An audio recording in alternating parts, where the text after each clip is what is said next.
반갑습니다. 정말 길고도 지루한 폭염이 이렇게 삽시간에 없어질 줄은 몰랐습니다. 저는 원래 모태신앙으로 성장했습니다. 그런데 오늘 제가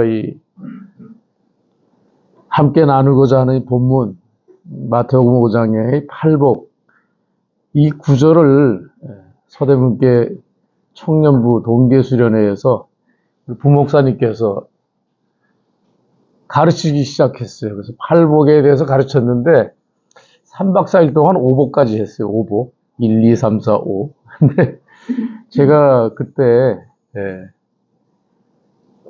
회개하는 회개하는 체험을 하게 됐습니다. 25세 변화가 왔죠. 그리고 아마 오늘 여러분들이 많이 아는 제가 아마 25부터 이제까지 한 길을 온 것 같습니다. 네. 그래서 오늘 제목을 예수 그리스도 복음이라고 했는데, 마태복음의 천국 복음, 하나님 나라 복음, 이렇게 말씀하기도 하지만, 복음이란 것은 좋은 소식이다. 왜 그렇습니까? 예수가 그리스도라는 사실을 친히 하나님의 아들 예수께서 이 땅에 와서 증명하셨기 때문입니다. 근데 그 사실을 제가 모태신앙으로 알았다고 하고 살았는데 회개할 기회가 없었어요. 이상하죠? 회개할 기회가 없었어요. 근데 예수님께서 공생의 사역을 시작한 첫 성이 누가복음에 보면 바로 이 천국 복음을 선포하는 것입니다. 근데 그 복음에 우리에게 어떻게 적용되는가?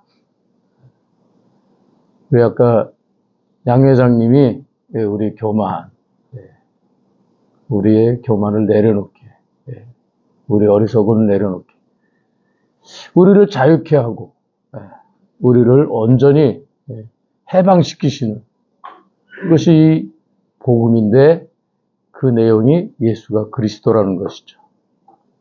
복음서는 사실 예수가 그리스도라는 주제를 다루고 있는 것입니다. 그러니까 뒤집어 말하면 예수님은 과연 누구이신가를 묻는 것이죠. 구약 성경에 예언되신 메시아, 그가 바로 이분이다. 네 복음서 모두 이구동성으로 말하고 있습니다. 예수님의 삶, 그 생애를 통해서 드러내 주셨던 모든 표적들, 또 가르침들, 특별히 죽음과 부활. 복음서 저자들이 강조하는 가장 자세히 잊지 말라고, 우리로 하여금 결단코 소홀히 해서는 안 된다고 강조하고 있는 것이 바로 십자가의 죽음과 부활이죠.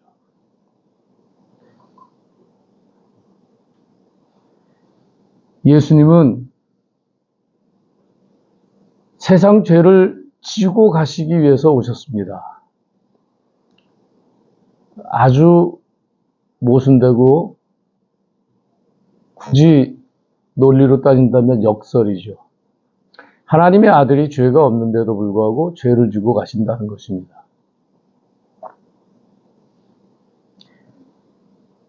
그래서 예수께서 그리스도, 메시아, 기름 부음 받은 분이셨기 때문에 그는 하나님의 뜻을 이루시는 것이었고 그 이루심의 내용이 복음, 바로 이 복음이라고 하는 것입니다. 누가복음에 가서 우리가 한번 보죠. 4장 18절 19절에 주의 성령이 내게 임하셨으니 이는 가난한 자에게 복음을 전하게 하시려고 내게 기름을 부으시고 나를 보내사 포로된 자에게 자유를, 눈먼 자에게 다시 보게 함을 전파하여 눌린 자를 자유롭게 하고 주의 은혜의 해를 전파하게 하려 하심이라. 그렇습니다. 기름 부으셨다. 그리스도, 메시아, 포로된 자에게 자유를, 무엇에 포로되어 있습니까? 그냥 간단하게 쉽게 얘기하면 죄, 이렇게 얘기할 수 있죠. 억눌렸다, 죄. 근데 사실 우리가 포로된 것은 아까 말했던 교만이라는 것의 근원에 포로되어 있는 것이죠. 그러니까 우리가 누구에게 포로되어 있습니까? 마귀에게. 그렇습니다. 복음은 단순히 이 세상에서 복이 있다, 잘 된다, 그런 것이 아니죠. 우리가 죄에 얽매여서 마귀의 포로로 살아가는 것입니다. 우리가 숨쉬고 뭐 자고 일어나고 모든 활동을 하는데 결과는 죄를 짓고 사는 것이었어요. 근데 25살 때까지 그냥 저도 모태신앙으로 열심히 교회 출석하고 그렇게 살았지만 이걸 깨달은 적이 없어요. 그냥 죄 안 짓는 된다 이런 식으로 살았지. 당연히 죄를 안 지면 되지. 이렇게 살았던 거예요. 예수님이 나의 구주다 알았는데 진짜 구주는 아니었던 것 같아. 그게 제가 오늘 이 누가복음 4장 18절 19절의 의미를 몰랐던 것이죠. 눈먼 자에게 다시 보게 함. 하나님은 보이시지 않는 분이시죠. 그 유대인들의 철칙입니다. 하나님은 영이시다. 그런데 눈먼 자에게 다시 보게 함을 허락해 주셨다. 많은 사람들이 보고 싶었어요. 무엇을 보고 싶어 했습니까? 하나님, 구원에 복된 그 소식을 듣고 그 의미를 누리고 싶어 했어요. 근데 예수님은 우리 인간의 모습으로 여기 오셨습니다. 우리에게 하나님의 실체를 보여주셨죠. 예수님이 아니면 하나님을 볼 사람이 아무도 없어요. 심지어는 예수님이 아니면 하나님께로 갈 수 있는 사람도 아무도 없다는 것입니다. 근데 나 그 믿고 살았는데 분명히 이게 내 삶에 제대로 적용된 것 같지는 않았어요. 자유롭게 하신다. 지금도 여전히 이 시간에도 자유롭게 하신다. 이것이 복음의 확실한 증거인데 은혜를 따르려고 하지 않고 믿음을 따르려고 하지 않았기 때문인지 그냥 세상에서 즐거워서 그냥 세상에 속해서 살아가는 그 재미로 살았던 것 같아요. 그러나 예수님은 천국 복음을 통해서 우리에게 선포하셨어요. 포로된 자에게 자유를, 눈먼 자에게 다시 보게 함을 전파하고 눌린 자를 자유롭게 하고 더 이상 죄의 무게, 죄책에 인생의 근본적인 고민 속에 살아갈 이유가 없다는 것을 확실하게 선포하시고 증거해 주셨죠. 왜 그렇습니까? 바로 예수가 메시아이신 것은 주의 은혜의 해를 전파하기 위해서 오셨기 때문입니다. 따라서 우리도 주의 은혜의 해를 전파하게 되는 것이죠. 제가 25살에 회개의 체험을 한 다음에 야, 예수가 그리스도구나. 예수가 메시아시구나. 예수가 이런 분이시구나. 그분이 가져온 그 은혜의 믿음이라는 것이 이런 것이구나. 그걸 체험하고 나서 처음 생각한 게 뭐냐면 공부를 해야 되겠다. 왜 그러냐면 아까 저기 우리 서희 회장이 얘기했는데 제가 경기 중고를 다녔기 때문에 내 주변에 가방 낀 머리 좋은 사람들이 많은 거예요. 그러니까 이분들하고 내가 뭔가 이렇게 복음을 나누더라도 저도 공부를 해야 되겠더라고요. 그게 제가 신학대학을 가고 유학을 가고 공부하게 된 계기예요. 동기는 단순해요. 왜냐하면 저는 제 주변에 친구들이 가장 소중했기 때문에 그래요, 사실은.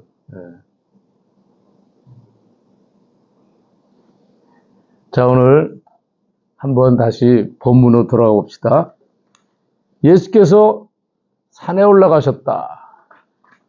예. 그리고 사람들이 나왔는데 특별히 제자들이 나옵니다. 예수님은 모든 사람들에게 병을 고쳐주시고 자기를 찾는 사람들을 받아들여 주셨는데 특별히 마태복음, 이 복음서 같은 데를 보면은 제자들에게 초점이 좀 있어요. 예. 우리가 생각하는 것 같이 평등 이런 개념이 아닙니다. 은혜란 것은, 복이라는 것은 감당할 수 없는 차고 넘치는 거거든요. 그래서 우리가 필요한 걸 만족시키는 걸 은혜라고 생각하시면 천만 오해하십니다. 은혜를 선포한다는 것은 우리가 할 수 있는 것을 넘어서는 거예요. 우리가 지금 육실동행으로 모이지만 이 모임 우리 눈에 보기에는 어떨지 모르지만 그러니까 하나님이 붙잡으시면 하나님이 사용하시면 우리가 감당할 수 없는 하나님의 역사가 일어나는 거예요. 그냥. 하나님이 하신다고. 근데 마태는 특별히 예수님을 제2의 모세로 보여주고 싶어 하는 거예요. 왜 그럴까요? 많은 사람들이 사실은 율법주의적인 태도, 그런 관념에 사로잡기가 쉽습니다. 우리가 선하게 살면, 착하게 살면 구원받는다. 그것이 하나님의 백성이, 하나님의 자녀가 할 일이다. 이렇게 생각하는 거예요. 근데 그것은 사실 프라이머리한 게 아니에요. 그건 그냥 차고 넘쳐서 따라오는 거예요. 우리가 해야 할 일은 바로 이 팔복을 마태가 처음에 기록했듯이 천국 백성의 자격, 제자의 자격, 하나님의 자녀의 자격, 이 팔복은 우리가 노력해서 이루어지는 것이 아니고 하나님의 성령이 임하셔야만 이루어지는 것을 명백히 한 것입니다. 그래서 이것이 최고 가는 가르침일 수 있어요. 근데 이 최고 가는 가르침이 액티베이티드. 이게 진짜 우리 안에 역사하기 위해서는 성령의 임재가, 성령의 내재가 먼저라는 것. 그래서 우리가 복음을 들었을 때, 선포되었을 때 우리가 그것을 환영한다고 하는 것은 여기 하나님이 나를 부르시는구나, 나를 찾으시는구나, 하나님이 내게 들어오기를 원하시는구나. 네. 이것이 선행 조건이라고 하는 것이죠. 본문을 우리가 한번 보면 8개라고 하는데 심령이 가난한 자부터 시작해갖고 의를 위하여 박해받는 자. 근데 처음 것과 마지막 것은 복이라고 하는 것을 우리가 무엇이다 라고 말했을 때 천국이 저희 것임이라 이렇게 얘기하고 있어요. 그래서 이제 우리가 그 성경을 구조적으로 한번 이해해 보면은 이 팔복은 천국과 마지막에 우리가 소위 생각하는 복이라는 것의 내용이 같아요. 그럼 뭘 의미하냐면 이게 키에이즘이라는 게 있는데 그거는 처음과 마지막이 같으면은 이걸 괄호처럼 생각해갖고 이 안에 들어가 있는 것은 유기적으로 하나다 이렇게 보아도 된다는 거예요. 그러니까 이게 각각 분리된 것 같지만 사실은 그렇지 않다. 그렇게 보아도 괜찮을 뿐만 아니라 옳습니다. 심령이 가난한 자, 누가는 가난한 자라고 했지만 심령이 가난한 사람 어떤 사람입니까? 응? 자기가 가난해. 심령이 가난한 사람 어떤 사람이에요? 하나님에 대한 갈증. 하나님이 계시지 않는다면 나는 아무것도 아니다. 이런 의미를 담고 있는 것이죠. 가난한 사람도 마찬가지예요. 의존적이잖아요. 결핍되어 있잖아요.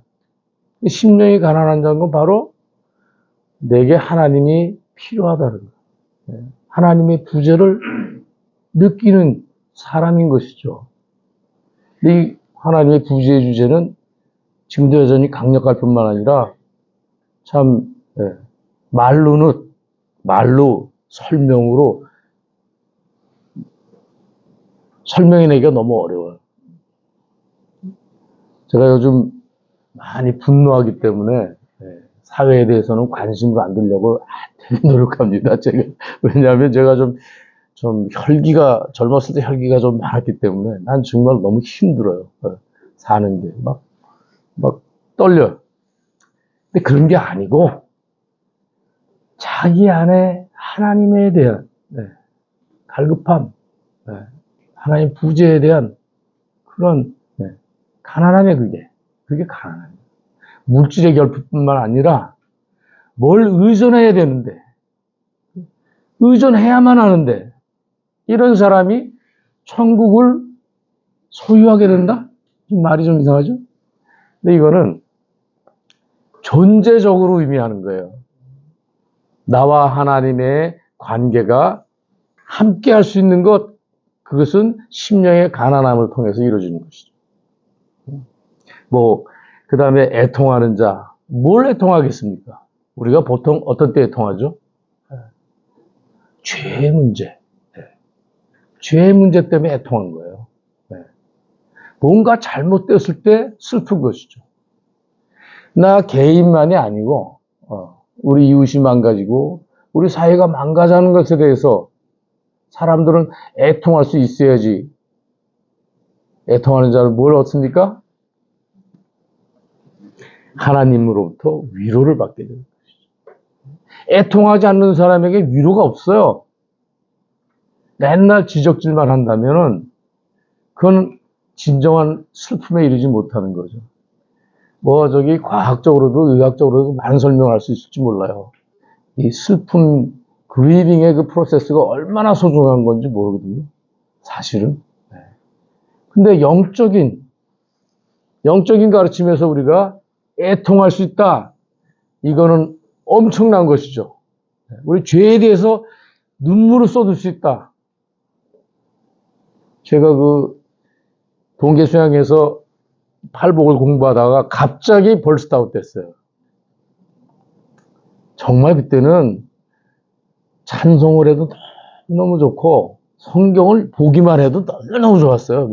그냥 읽기만 해도 너무너무 좋았어요. 제가 신학을 공부한 것도 아니지만 물론 이제 모태신앙이라 기본적으로 교인이죠. 근데 그거하고 좀 차원이 달랐어요. 근데 그게 평생 가지는 않더라고. 저한테는 한 몇 달 간 것 같아. 근데 어떻든 생생하게 새로운 경험이에요. 여러분, 죄에 대해서 애통해 하십시오. 그러면 하나님의 놀라운 위로가 여러분에게 임해요. 근데 그거는 정말 세상이 주는 거 아니에요. 사실 이 마태복음에도 보면 나오지만은 예수님의 이 가르침이 그때 최고 가는 서기관들, 율법사들과 다르다. 뭐에서 다릅니까? 권위. 이 권위는 뭡니까?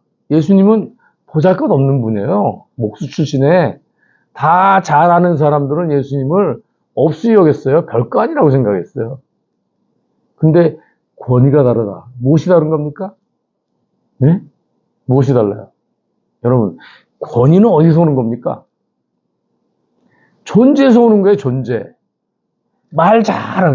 얼마나 말 잘합니까? 우리 앞에서 말 잘하는 사람들. 근데 권위가 있는 것입니까, 그게? 여러분, 우리 최고하는 권위는 무엇일까요? 하나님과 함께 있는 거예요. 다른 거 바라지 마세요. 우리가, 물론 기회를 주시고, 여기까지 인도해주셨으니까, 지식도 있고, 뭣도 있고, 다 있어요. 지위도 있고, 내 과거의 경력도 있고, 다 있어요. 그런데, 진정한 권위는 하나님과 함께 있는 데서 나오는 거예요. 이거를 예수님이 우리에게 선포하시고 증거하셨어요. 나로 말미암지 않고는 천국에 갈 수 없어요. 하나님께 갈 수 없어요. 너희가 나를 떠나서는 아무것도 할 수 없다. 그럼 예수님은 이상한 거 아니에요?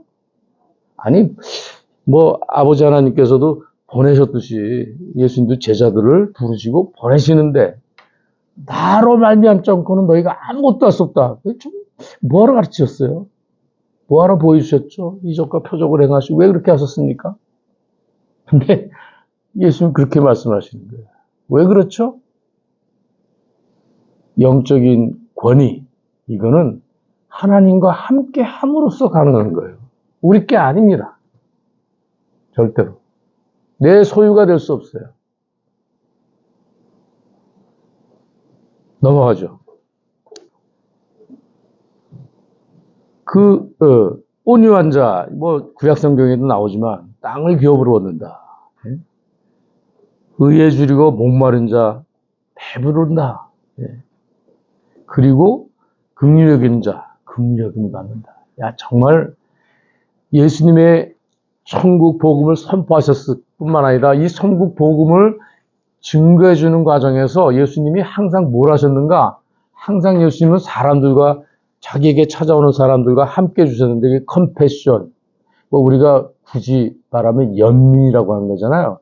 근데 이 컴패션을 사실 풀었으면은 고난에 함께한다, 고난에 동참한다는 소리예요, 사실은. 고난에 동참한다. 그게 연민이에요.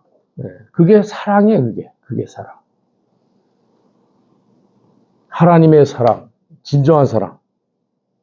조금 더 하고, 청결하는 자는 복이 있나니 하나님을 본다. 그렇죠. 누가 그랬어요? 여러분들은 누구라도 다 자기 안에 열쇠를 지니고 삽니다. 근데 우리가 인간의 지혜로 우리 속 안에 있는 모든 것을 다 방문을 열듯이 열어가지고 보여주시는 마십시오. 그러나 우리가 예외인 한 분이 있습니다. 누굴까요? 하나님. 네. 하나님께는 여러분의 가장 비밀한 방까지라도 그 열쇠를 드리십시오. 바로 그게 마음이 청결한 거예요. 자기의 것으로, 뭐라 그러죠? 이렇게, 이게. 가끔가다 필름이 끊어지잖아요. 터치하면 뭐라 그래, 이게 만지면 뭐가 된다 그러나, 우리. 자기의 것으로 더럽혀지지 않은, 자기의 것으로, 그 뭐라 그래, 자꾸 그 단어가 맴돌아서 안 나오는데. 하여튼, 그러니까 자기의 것으로 이렇게 오염되지 않은, 그게 청결하면, 그게 청결함. 물론 죄가 없는 상태다, 우리 그렇게 얘기할 수도 있겠지만, 정말, 나를 내려놓는다. 하나님을 향한다. 이런 의미가 이 마음의 청결함을 뜻한다고 볼 수 있어요. 화평케 하는 자, 정말 복이 있나니 하나님의 아들이라. 예수님이 이 땅에 오셔서 뭐 하셨습니까? 하나님과 사람 사이를 회복시켰어요. 화평케 하셨어요. 그리고 우리에게 화평케 하는 자격을 주시고 임무를 주셨다. 그것이 사도 바울의 자기 정체성이에요. 오늘 우리가 이 자리에 앉아서 예배드리고 말씀을 나누잖아요.